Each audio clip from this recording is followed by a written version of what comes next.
আর মোরলা মাছের তেঁতুলের টক। তো এটা পূর্ব মেদিনীপুর জেলায় খুব ভালো খায় সবাই। আমি কাঁচা লঙ্কা আর একটু শুকনো লঙ্কা ফোড়ন দিয়ে নিয়েছি। বন্ধুরা, আমি এখানে মোরলা মাছগুলোকে হালকা করে ভেজে নিয়েছি। বেশি ভাজলে টকে কড়া হয়ে যাবে, একটু হালকা হালকা করে ভাজতে হবে। আমি ভেজে নিয়েছি মাছটাকে।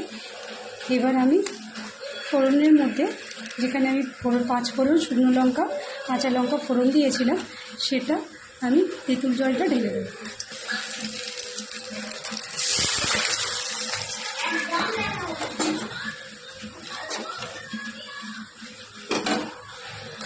একটু হলুদ গুঁড়ো দিয়ে দেবো অল্প করে।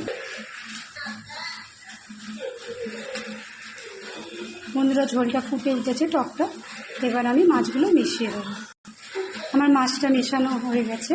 আমি একটু এবার আন্দাজ মতো নুন দিয়ে দেবো। এটা খুব সাধারণ একটা রেসিপি, কিন্তু খেতে খুব ভালো লাগে।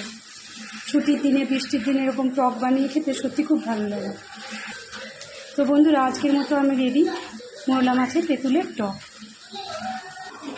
বন্ধুরা, আজকের মতো আমার তেঁতুলের টক। আপনারা চাইলে একটু চিনিও দিতে পারেন, কিন্তু আমি খাই না, তাই দিই না। আমি ওপর থেকে একটু সর্ষের তেল দিয়ে দিলাম, 1/2 চামচ মতো। গরম ভাতের সঙ্গে তেঁতুলের টক মোরলা মাছের